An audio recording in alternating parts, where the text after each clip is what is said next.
The Middle Ages, a time of towering castles, chivalrous knights, and legendary kings. But beneath the grandeur of lords and royalty lay another world, a world of labor, hunger, and quiet endurance. This is the world of the serf, a man bound to the land, tied to his lord by law, by duty, and by the simple need to survive. Today, we'll follow one such man, a peasant named Thomas, as he lives through a single day in 13th century Europe. From dawn to dusk, we'll witness what life was truly like for those who worked the soil that fed an entire kingdom. The day begins long before sunrise. A grey mist lingers over the fields, and the air is cold and damp.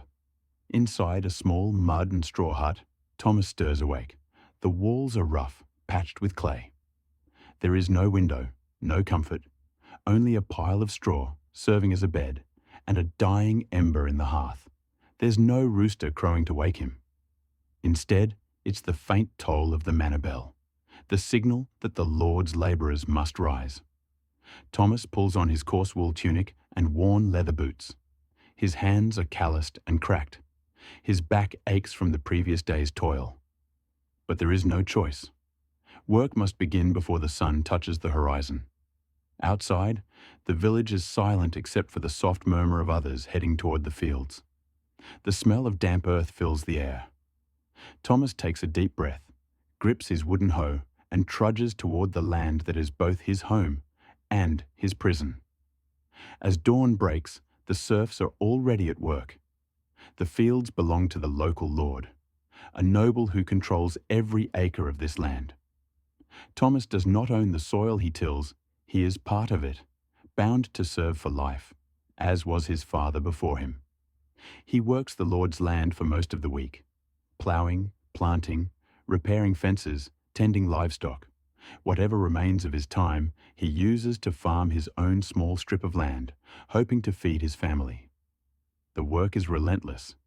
Each furrow of the plough must be straight, each row completed before the overseer rides by. The overseer, a man appointed by the Lord, watches from horseback, whip in hand.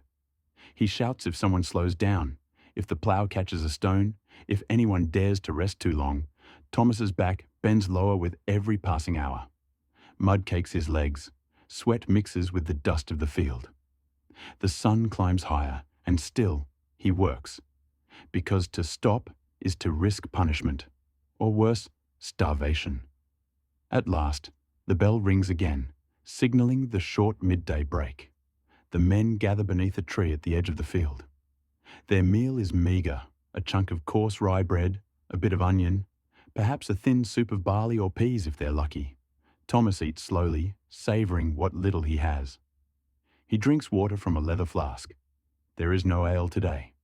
Around him, the others sit in silence. They speak little. The work has drained their words. One man mutters, "If the harvest is good, maybe we'll get a feast come winter." Another replies, "If the Lord allows it."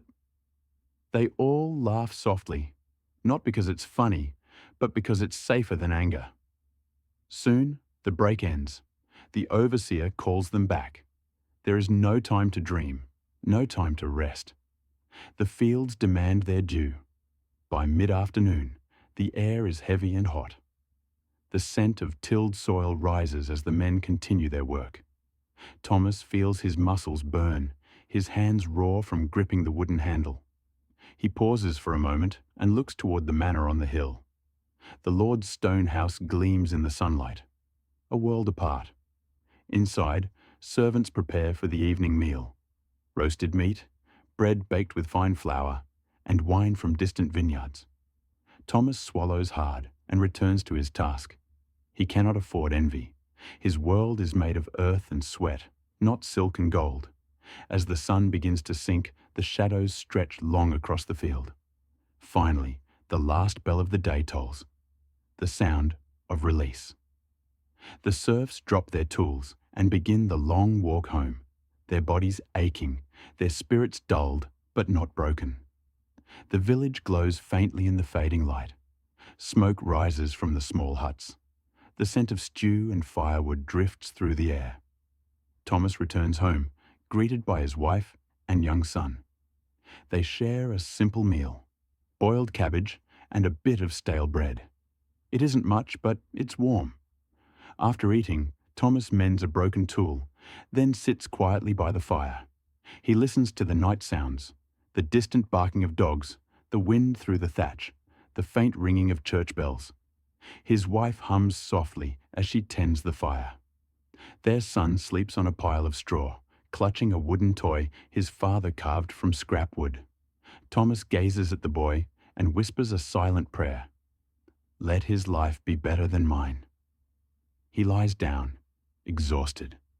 The flickering light fades tomorrow. The bell will ring again, and the cycle will begin anew. This was the life of a medieval serf, a life ruled by obligation, endurance, and faith. They had no freedom, no wealth, and little hope of change. Yet, their labour sustained the castles, the knights, and the kingdoms of their time. Historians estimate that nearly 90% of Europe's population in the Middle Ages lived like Thomas, bound to the soil, generation after generation. They built the foundations of medieval society, but their names were rarely recorded. No songs were written about them, no statues raised in their honour. Still, their quiet perseverance shaped history.